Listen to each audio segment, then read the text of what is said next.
from the writings of Bill Bryson. The topic, a short history of nearly everything. Tim will attempt to narrow the topic to the beginning.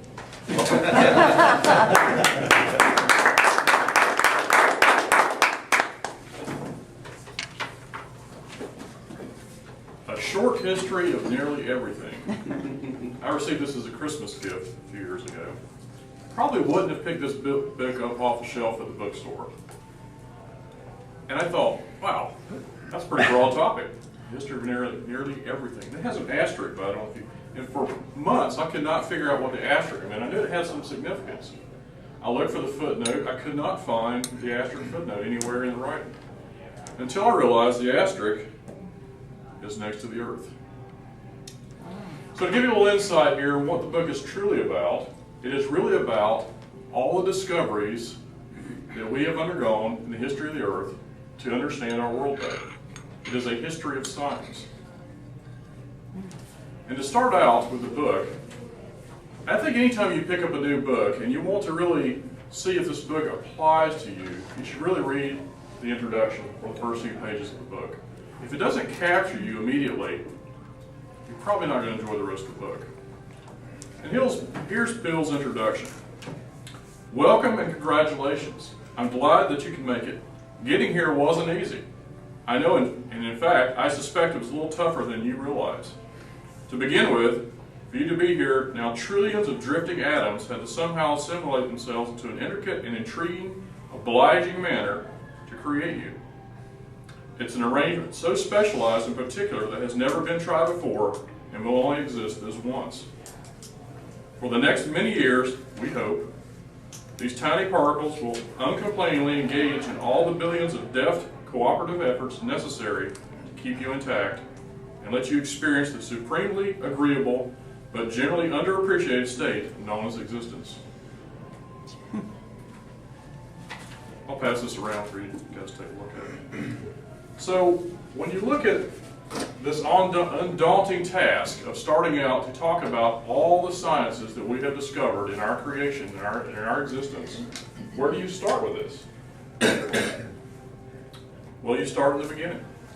And the beginning is how to create a universe. Bill writes, no matter how hard you try, you will never be able to grasp just how tiny, how spatially unassuming is a proton. It's just way too small. A proton is an infinitesimal part of an atom, which is itself, of course, an unsubstantial thing.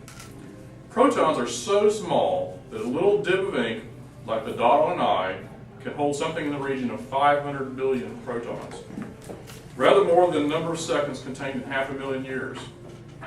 So protons are exceedingly microscopic, to say the very best. Now imagine, if you can, and of course you can't, shrinking one of these protons down to a billionth of its normal size into a space so small it would make a proton look enormous. Now pack into that tiny, tiny space about an ounce of matter. Excellent. You're ready to begin a universe. I'm assuming, of course, you wish to build an inflationary universe. If you prefer instead to build a more old-fashioned, standard Big Bang universe, you'll need additional materials.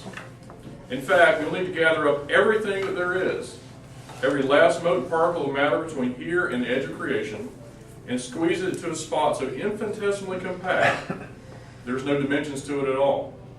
It is known as a singularity. In either case, get ready for a really big bang.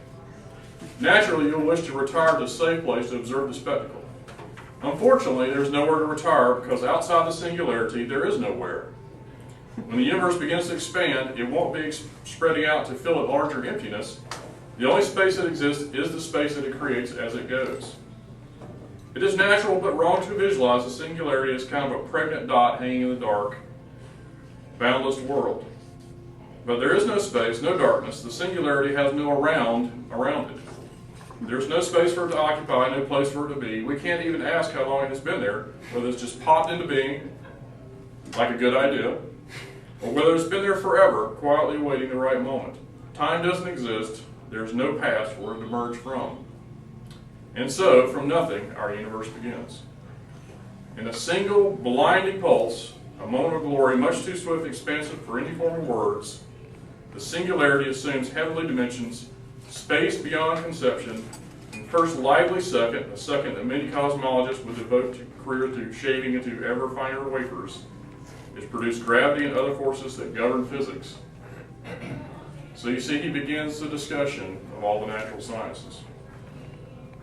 There's a lot of heat now, 10 billion degrees of it, enough to begin the nuclear reactions that create the higher elements, principally hydrogen and helium with a dash of lithium. In 3 minutes, 98% of all the matter that there ever is or ever will be has been produced. We have a universe. It is the place most wondrous and gratifying possibility, and beautiful too. And it was all done at about the time it takes to make a sandwich. Now I have to stop for a moment to let you know that Bill Bryson is not a scientist. And yet he's written a rather large book about all the sciences. He spent an enormous amount of time researching science, researching the people that made things happen, researching the people who contributed to the development of our knowledge of science. But he tells the story from a very easy standpoint to understand. It's told from the standpoint of a novice. So it makes it a very interesting read, and for those of you that would like to find out more about it, you're welcome to borrow the book from me. To continue, when this moment happened is some matter of debate. Cosmologists have long argued whether the moment of creation was 10 billion years ago, or twice that, or something in between. The current consensus seems to be heading for a figure around 13.7 billion years ago. But these things are notoriously difficult to measure, as we shall see further on. All you can really be said is that an indeterminate point in the very distant past, for reasons unknown, then came to be known in the moment of science as t equals 0. We were on our way. There is, of course, a great deal we don't know, and much of what we think we know we haven't known, or thought we've known, for a very long time. Even the notion of the Big Bang is quite a recent one. The idea has been kicked around since the 1920s, when George Lemaitre, a Belgian priest, first tentatively proposed it, but didn't become an active notion in cosmology until the mid-1960s, when two young radio astronomers made an extraordinary and inadvertent discovery. Their names were Arno Penzias and Robert Wilson. In 1965, they were trying to make use of a large communication antenna by Bell Laboratories at Holmdel, New Jersey. They were troubled by a persistent background noise, a steady, steamy hiss that made any experimental work impossible. The noise was unrelenting and unfocused. It came from every point in the sky, day and night, through every season. For a year, the young astronomers did everything they could think of to track down and eliminate the noise. They tested their electrical system. They rebuilt the instruments. They checked their circuits. They wiggled the wire. They dusted the plugs. They climbed into the dish and placed duct tape over every seam and rivet. They climbed back into the dish with brooms and scrubbing brushes and carefully swept out what came to refer to later in the paper as known as white dielectric material, or more commonly known as bird poop. Nothing they tried worked. Unknown to them, just 30 miles away at Princeton University, a team of scientists led by Robert Dickey was working on how to find out the very thing they were trying so diligently to get rid of. The Princeton researchers were pursuing an idea that had been suggested in the 1940s, that if you look deep enough into space, you could find some cosmic